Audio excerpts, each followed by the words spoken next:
ನಮಸ್ಕಾರ, ಶುಭ ಸಂಜೆ. ಸಂಕಲ್ಪ ಸುದ್ದಿ ವಿಶೇಷ ಕಾರ್ಯಕ್ರಮಕ್ಕೆ ತಮ್ಮೆಲ್ಲರಿಗೂ ಆತ್ಮೀಯ ಸ್ವಾಗತ ಹೇಳ್ತಾ ಇರೋದು ನಾನು ಅನುಷಾ.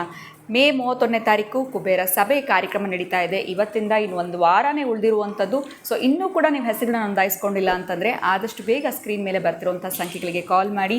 ಬಹಳ ದಿನಗಳಿಂದ ವಿಷ್ಣುದತ್ತ ಗುರುಜಿಯವ್ರನ್ನ ನೇರವಾಗಿ ಭೇಟಿ ಮಾಡಬೇಕು, ನಿಮ್ಮ ಭಾಗ್ಯದ ಸಂಖ್ಯೆಯನ್ನು ತಿಳ್ಕೊಳ್ಬೇಕು, ಜೀವನದಲ್ಲಿ ಅಭಿವೃದ್ಧಿಯನ್ನು ಕಾಣಬೇಕು ಅಂತಂದರೆ ಈ ಒಂದು ಕುಬೇರ ಸಭೆ ಕಾರ್ಯಕ್ರಮದಲ್ಲಿ ನೀವು ಕೂಡ ಪಾಲ್ಗೊಳ್ಬೇಕಾಗತ್ತೆ.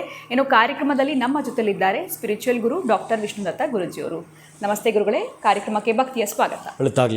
ಗುರುಗಳೇ, ಇವತ್ತು ಶುಕ್ರವಾರ ಆಗಿರೋದ್ರಿಂದ ಈ ಒಂದು ವಿಚಾರವನ್ನು ಕೇಳ್ತಾ ಇದ್ದೀನಿ. ಪ್ರತಿಯೊಬ್ಬರಿಗೂ ಕೂಡ ಒಂದೊಂದು ಬೇಕಾಗತ್ತೆ ಅಂತ ಹೇಳ್ಬೋದು. ಎಲ್ಲೋ ಒಂದು ಕಡೆ ಒಬ್ಬರಿಗೆ ಲಕ್ಷ್ಮಿ ಬೇಕು, ಇನ್ನೊಬ್ಬರಿಗೆ ಸರಸ್ವತಿ ಬೇಕು.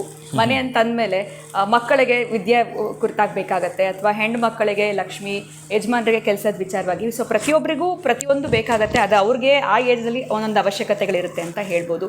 ಸೊ ಈ ಒಂದು ಶುಕ್ರವಾರ ಆಗಿರೋದ್ರಿಂದ ಅವೆಲ್ಲವನ್ನು ಪಡೆದುಕೊಳ್ಬೇಕು ಅಂತಂದರೆ ನಾವು ಈ ವಾರ ಮಾಡಿದ್ರೆ ಅಥವಾ ಈ ದಿನ ಮಾಡಿದ್ರೆ ಮುಂದಿನ ಶುಕ್ರವಾರದೊಳಗಡೆ ನಮ್ಗೆ ರಿಸಲ್ಟ್ ಬರಬೇಕು. ಯಾಕಂದರೆ ಯಾರಿಗೂ ತಾಳ್ಮೆ ಅನ್ನೋಂಥದ್ದು, ಪೇಷನ್ಸ್ ಅನ್ನೋಂಥದ್ದು ಇಲ್ಲ. ಏನಾದರೂ ಒಂದು ತಂತ್ರ ಅಥವಾ ಮಂತ್ರದ ಪಠನೆ ಮಾಡೋದ್ರಿಂದ ನಮಗೆ ಶೀಘ್ರವಾಗಿ ರಿಸಲ್ಟ್ ಸಿಗುವಂಥದ್ದು ಅಥವಾ ನಾವು ಅಂದ್ಕೊಳ್ಳುವಂಥದ್ದು ಆಗುವಂಥದ್ದು ಸಾಧ್ಯ ಇದೆಯಾ ಗುರುಗಳೇ? ಇದ್ರ ಬಗ್ಗೆ ತಿಳಿಸ್ಕೊಳ್ಳಿ. ಓಂ ವಿಶ್ವಸ್ಮೈ ನಮಃ. ನನ್ನ ಪ್ರೀತಿಯ ಬಂಧುಗಳೇ, ಶುಕ್ರವಾರವಾದ್ದರಿಂದ ಬಹುಶಃ ನನಗೆ ಆ ಮಹಾಲಕ್ಷ್ಮಿ ಏನು ಪಾಸ್ ಮಾಡುತ್ತಾಳೋ ಅದನ್ನು ಕೆಲವು ಕೊಡೋದು, ಇನ್ನು ವೇದದಲ್ಲಿ ಇರ್ತಕ್ಕಂತಹ ಅದ್ಭುತಗಳು, ಪುರಾಣೋಕ್ತವಾಗಿರ್ತಕ್ಕಂತಹದ್ದನ್ನು, ಇನ್ನು ಸ್ತೋತ್ರಕ್ಕೆ ಸಂಬಂಧಪಡ್ತಕ್ಕಂತಹದ್ದು, ಇತಿಹಾಸಕ್ಕೆ ಸಂಬಂಧಪಡ್ತಕ್ಕಂತಹದ್ದನ್ನು, ಯಂತ್ರವೋ ತಂತ್ರವೋ ಮಂತ್ರವೋ ನಾವು ಮಾತಾಡ್ತಾ ಹೊರಟಿದ್ದೀವಿ ಅಂತಂದರೆ ಯಾರೆಲ್ಲ ಕೂಡ ಸಕ್ಸಸ್ ಆಗಿರುತ್ತಾರೋ ಅವರದ್ದು ಒಂದು ವಿಶೇಷತೆ ಇರುತ್ತೆ. ಪಾಪ ಮೊನ್ನೆ ಯಾರವರು ಟೇಕಲ್ ಆ ಕಡೆಯವರು, ಅವರೇನೋ ಕೃಷಿಯಲ್ಲಿ ಒಂದು ಪೋಸ್ಟು ಇದೆ ಅವರದ್ದು, ನಾರಾಯಣ ಸ್ವಾಮಿ ಅಂತವರು. ಬಹುಶಃ ಅನುಮತಿ ಪಡೆದುಕೊಂಡು ಕಾರ್ ಮೇಲೆ ಗುರುಗಳು ಫೋಟೋ ಹಾಕ್ಕೊಳ್ಬೇಕು ನಾನು ಅಂತ. ಏನಕ್ಕೆ ಹಾಕ್ಕೊಳ್ತೀರಿ, ಎಂಥದ್ದದು, ನಾನು ಅಂತಹದ್ದಂತ ಮಾಡಿಲ್ವಲ್ಲ, ಏನು ಹಾಕ್ಕೊಳ್ಳೋದು ಅಂತ ಕೇಳಿದಾಗೆಲ್ಲ ಗುರುಗಳೇ ನೀವು ಹೇಳಿದ್ದು ಒಂದು ರೆಮಿಡಿಗಳು ಬಹುಶಃ ಏಳತೀರದ ದುಃಖ ನನ್ನನ್ನು ಆವರಿಸಿತ್ತು. ಏಳತೀರದ್ದು ಅಂತಹದ್ದು ನನ್ನನ್ನು ಆವರಿಸಿದ್ದು 1, 2 ಅಲ್ಲ, 8 ನನ್ನನ್ನು ಆವರಿಸಿದ ದುಃಖಗಳು. ಅವೆಲ್ಲವೂ ಕೂಡ ಬಹುಶಃ ನೀವು ಯಾರಿಗೋ ಹೇಳ್ತಾ ಇದ್ದದ್ದು ಯೂನಿವರ್ಸಲ್ಲ ಕೊಡ್ತಾ ಇರತಕ್ಕಂತಹ ರೆಮಿಡಿಗಳು. ನಾನು ಆವತ್ತು ನೋಡ್ತಾ ಮಾಡಿಕೊಂಡಿದ್ದಕ್ಕೆ ಅಂತಹ ಶೀಘ್ರಗತಿಯ ಫಲ ನಾನು ಕಂಡಿದ್ದೀನಿ. ಅದಕ್ಕಾಗಿ ನಾನೊಂದು ಕೃತಜ್ಞನಾಗಿ ಯಾವತ್ತಿಗೂ ಇರಬೇಕು. ನನ್ನ ವಾಹನವನ್ನು ಇತ್ತೀಚೆಗೆ ತೆಗೆದುಕೊಂಡಿದ್ದು, ಅದರ ಮೇಲೆ ನಿಮ್ಮ ಫೋಟೋ ಹಾಕಬೇಕು ಅಂತ ಹೇಳಿದಾಗ ಅಭಿವ್ಯಸ್ತೆ ಅದು ನಿಮ್ಮ ಖುಷಿ ಆದರೆ ಆಗಲಿ ಅಂತೇಳಿ ನಾನು ಹಾಕ್ಕೊಂಡಿದ್ದರು. ಆನಂತರ ಅವರೇನೋ ಅವರದ್ದು ಹೊಲದಲ್ಲಿ ಸ್ಯಾಂಡಲ್ ಅಂದರೆ ಶ್ರೀಗಂಧದ ಮರಗಳನ್ನ ಇಟ್ಟಿದ್ದಾರಂತೆ. ಬಟ್ ಈ ಮನುಷ್ಯ 1 by 1 ಡೆವಲಪ್ಮೆಂಟ್ ಆಗ್ತಾ ಇದ್ದಾನೆ. ಅವರ ಹಳ್ಳಿನ ಸ್ವಲ್ಪ ಜಲಸ್, ಅಸೂಯೆ ಇರ್ತಕ್ಕಂಥದ್ದಕ್ಕೆಲ್ಲ ಪಾಪ ನನ್ನ ಹತ್ರ ಬಂದ ಮೇಲೆ ಅವರು ಏನು ಜಾತಕ ಕೇಳಕ್ಕೆ ಬಂದವರಲ್ಲ, ಇತ್ತೀಚೆಗೆ ನಡೆದ ಘಟನೆ. ಮನೆಯೆಲ್ಲ ಬಂದು ಹೋದ ಆತ ನಾರಾಯಣ ಸ್ವಾಮಿ ಅಂತಾರೇನೋ, ಅವರ ಅಭಿಮಾನಕ್ಕೆ ನಾನು ಬಹಳ ಸೋಲ್ಬೇಕಾಗತ್ತೆ. ಅಂತಹ ಪ್ರೀತಿ ಈ ತರಹದ ರೆಮಿಡಿಗಳನ್ನ ಮಾಡಿಕೊಂಡು ಅದಕ್ಕೆ ಇನ್ನು ಅದನ್ನು ಆ ಕಡೆ ಹೇಳ್ತೀನಿ. ಇವತ್ತು ಇವರು ಮಾಡ್ಕೊಳ್ತಾರೆ ಅಂತಂದರೆ ಮಕ್ಕಳಲ್ಲೋ, ಅವರ ಒಂದು ಯಜಮಾನಿಕೆಯಲ್ಲೋ, ಅವರಿಗೆ ಸಂಬಂಧಪಟ್ಟಾಗಿರ್ತಕ್ಕಂಥ ಕುಟುಂಬದ ರಕ್ಷಣೆ ಹೇತುವಿನಲ್ಲೋ ಮಾಡ್ಕೊಳ್ತೀನಿ ಅಂತಂದರೆ ಹಾಲು ಅರಿಶಿನ ಮಿಕ್ಸ್ ಮಾಡಿ ಇಲ್ಲಿ ಹೆಣ್ಣು ಮಕ್ಕಳು ಮಾಡಬೇಕಾಗಿರ್ತಕ್ಕಂತಹದ್ದು, ಸ್ತ್ರೀಯರು ಮಾಡಬೇಕಾಗಿರ್ತಕ್ಕಂಥದ್ದು ಒಂದು ಬರ್ಡ್ಸ್ ತೊಗೊಳ್ಳಿ. ಆ ಬರ್ಡ್ಸಿಂದ ಅಥವಾ ಯಾವುದಾದ್ರೂ ಒಂದು ಸ್ಟಿಕ್ ತೊಗೊಳ್ಳಿ, ಎಡಗೈಯಲ್ಲಿ ಸ್ವಸ್ತಿಕ್ ಚಿಹ್ನೆ ಬರೆಯಿರಿ.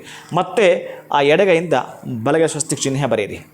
ತಕ್ಷಣ ಇವತ್ತು ನೀವು ಅದನ್ನು ಕೇಳಿಸ್ಕೊಂಡಿರ್ತಂತಂದ್ರೆ ರಾತ್ರಿ ನಿಮ್ಗೆ ಎಷ್ಟು ಸಮಯ ಆಗಿದ್ರೂ ಪರವಾಗಿಲ್ಲ, ಇವತ್ತು ನೀವು ಶುಕ್ರವಾರ ಮಾಡ್ತೀನಿ ಅಂತಂದರೆ ನೀವು ಓಂ ಐಂ ಮಹಾಸರಸ್ವತೇ ನಮಃ, ಓಂ ಐಂ ಮಹಾಸರಸ್ವತೇ ನಮಃ, ಓಂ ಐಂ ಮಹಾಸರಸ್ವತೇ ನಮಃ, ಓಂ ಐಂ ಮಹಾಸರಸ್ವತೇ ನಮಃ ಅಂತಕ್ಕಂತಹದ್ದನ್ನು ವೀಳ್ಯದೆಲೆಯಲ್ಲಿ ಕುಂಕುಮವನ್ನು ಹಾಕ್ತಾ ಇರೋವಂಥದ್ದು 108 ಬಾರಿ.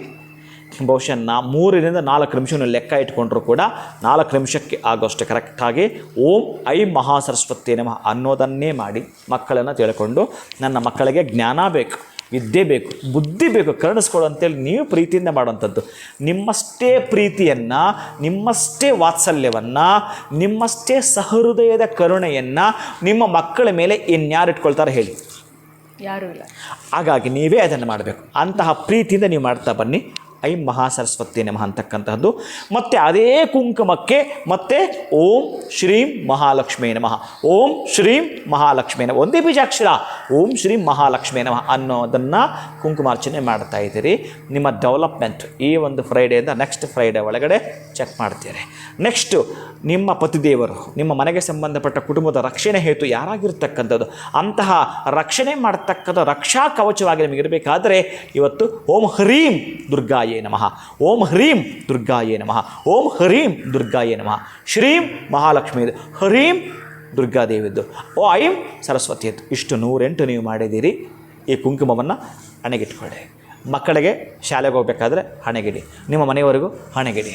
ಇದನ್ನೇ ಬಳಸಿ ಅಪ್ಪ. ನೀವು ಯಾವುದೋ ಅಂಗಡಿಯಿಂದ ತರ್ತೀರಲ್ಲ ಆ ಕುಂಕುಮವನ್ನೇ ಮೆತ್ತಾಕ್ಕೊಳ್ತೀರಿ. ಇವತ್ತಿಗೆ ಸ್ಟಾಪ್ ಮಾಡಿ ಅದನ್ನು, ಇವತ್ತಿಗೆ ಸ್ಟಾಪ್ ಮಾಡಿ ಅದನ್ನು, ಎಲ್ಲೋ ಹೋಗಿಟ್ಕೊಳ್ತಕ್ಕ ಇದನ್ನೇ ಬಳಸ್ತಾ ಬನ್ನಿ. ಆಯಿತೋ ಮತ್ತು ಶುಕ್ರವಾರ ಇದನ್ನು ಮಾಡ್ಕೊಳ್ತಾ ಬನ್ನಿ. ಸ್ವಸ್ತಿಕ್ ಚಿಹ್ನೆ ಬರ್ಕೊಳ್ಳಿ, ಬೇಜಾರಾಗಿ ಸ್ವಸ್ತಿಕ್ ಚಿಹ್ನೆ ಬರ್ಕೊಳ್ಳಿ. ಅದು ಎಲ್ಲದಕ್ಕೂ ಕೂಡ ಸ್ವಸ್ತಿಶ್ರೀ ಅಂತ ನಾವು ಪ್ರಾರಂಭಿಸ್ತೀವಿ. ಯಾವುದೇ ಕಾರ್ಯಕ್ರಮ ಆದರೂ ಕೂಡ ಅಂತಹ ಸ್ವಸ್ತಿಕ್ ಅಂತಕ್ಕ ನಿಮ್ಮನ್ನು ಹೇಗೆ ಮಾಡುತ್ತೆ ಅಂತಂದರೆ, ಎಲ್ಲೋ ಅಡ್ಡದಿಟ್ಟು ಹೋಗ್ತಾ ಇದೆ ನಿಮ್ಮ ಬದುಕನ್ನು ನೇರವಾಗಿ ಮಾಡುತ್ತೆ. ಅದು ನೇರವಾಗಿ ಮಾಡುತ್ತೆ. ಬಹುಶಃ ಅಲ್ಪ ಸ್ವಲ್ಪ ಮಂತ್ರ ತಪ್ಪಾದರೂ ಕೂಡ ಎಕ್ಸ್ಕ್ಯೂಸ್ ಇದೆ. ಆ ಸ್ವಸ್ತಿಕ್ ನೀವು ಬರ್ಕೊಂಡಿದ್ದೀನಿ ಅಂತಂದರೆ ಅಂತಹ ಅದ್ಭುತಗಳು ನಡೆದು ಹೋಗುತ್ತವೆ ಈ ಶುಕ್ರವಾರ ನೀವು ಮಾಡಿದ್ದೆ ಆದರೆ. ಒಂದು ರೀತಿಯ ಪವಾಡ ನೀವೇ ಸೃಷ್ಟಿಸ್ಕೊಳ್ತೀರಿ. ಇದು ಕರೆಕ್ಟಾಗಿ 3 ಬೀಜಾಕ್ಷರವನ್ನು ಮಾಡ್ಕೊಳ್ತೀವಿ. ಇಚ್ಛಾಶಕ್ತಿಯು ನಿಮ್ಮದೇ, ಕ್ರಿಯಾಶಕ್ತಿಯು ನಿಮ್ಮದೇ, ಜ್ಞಾನಶಕ್ತಿಯು ನಿಮ್ಮದೇ. ಈ ದಿನ ಈ ಒಂದು ಪದ್ಧತಿಯನ್ನು ಅಳವಡಿಸಿ ನೀವು ಮಾಡಿಕೊಂಡಿದ್ದೆ ಆದರೆ ಅಂತಹ ಮಂತ್ರಶಕ್ತಿ, ಅಂತಹ ಪವರ್ ಇವತ್ತಿನ ದಿನಕ್ಕೆ ಇದೆ. ಇದನ್ನು ನೀವು ಮಾಡ್ಕೊಳ್ತೀರಿ. ಶುಕ್ರವಾರದ ಒಳಗಡೆ ಏನು ಪಡ್ಕೊಳ್ತೀರಿ ಒಮ್ಮೆ ಪರೀಕ್ಷೆ ಮಾಡಿ. ಖಂಡಿತ ಗುರುಗಳೇ, ಇದು ಯಾವುದೇ ಶುಕ್ರವಾರ ಬೇಕಾದರೂ ಈ ಒಂದು ಪ್ರಯೋಗವನ್ನು ಮಾಡ್ಬೋದು ಅಂತ ತಿಳಿಸ್ಕೊಟ್ರಿ. ಇನ್ನು ವಿಡಿಯೋ ನೋಡಿದ ತಕ್ಷಣ ಎನಿ ಟೈಮ್ ಮಾಡ್ಬೋದು ಅಂತ ಹೇಳಿದ್ದೀರಾ. ಆ್ಯಂಡ್ ನೀವು ಹೇಳಿರುವಂಥ ವಸ್ತುಗಳು ಪ್ರತಿಯೊಬ್ಬರ ಮನೆಯಲ್ಲೂ ಕೂಡ ನಮಗೆ ಸಿಗುತ್ತೆ. ಅಷ್ಟು ಸರಳವಾಗಿರುವಂಥದ್ದನ್ನ ತಿಳಿಸ್ಕೊಟ್ಟಿದ್ದೀರಾ. ಮನೆಯಲ್ಲಿ ಮಕ್ಕಳಿಗಾಗಿರ್ಬೋದು ಅಥವಾ ಯಜಮಾನರಿಗಾಗಿರ್ಬೋದು, ಕುಟುಂಬದ ಒಳಿತಿಗಾಗಿ ನಾವು ಏನು ಮಾಡಬೇಕು ಅಂತ ತಿಳಿಸಿದ್ದೀರಾ. ಬಹಳ ಧನ್ಯವಾದಗಳು ತಮಗೆ. ನಮಸ್ಕಾರ. ಹರೇ ಶ್ರೀನಿವಾಸ. ಸೊ ಆದಷ್ಟು ಬೇಗ ನಮಗೆ ರೆಮಿಡಿಯನ್ನು ಕೊಟ್ಟರೆ ಖಂಡಿತ ನಮಗೆ ಆ ಚೇಂಜಸ್ ಬಿಫೋರ್ ಆ್ಯಂಡ್ ಆಫ್ಟರ್ ಗೊತ್ತಾಗುತ್ತೆ. ಸೊ ಆ ಥರದ ರೆಮಿಡೀಸ್ನ ಪ್ರತಿಯೊಬ್ಬರು ಕೂಡ ಎಕ್ಸ್ಪೆಕ್ಟ್ ಮಾಡ್ತಿರ್ತೀರಾ ಅಂತ ಹೇಳ್ಬೋದು. ಸೊ ಗುರುಗಳು ತಿಳಿಸ್ಕೊಟ್ಟಂಗೆ ಈ ಶುಕ್ರವಾರ ನೀವು ಇದನ್ನು ಪ್ರಾರಂಭ ಮಾಡಿದ್ರೆ ಮುಂದಿನ ಶುಕ್ರವಾರದೊಳಗಡೆ ಖಂಡಿತ ನಿಮ್ಮಲ್ಲಿ ಬದಲಾವಣೆಗಳಾಗಿರುತ್ತೆ ಅಂತ ನಾನು ಭಾವಿಸ್ತೀನಿ. ಇವತ್ತಿನ ವಿಡಿಯೋನ ಮುಗಿಸುವಂಥ ಸಮಯ ಆಗಿದೆ. ನಮಸ್ಕಾರ.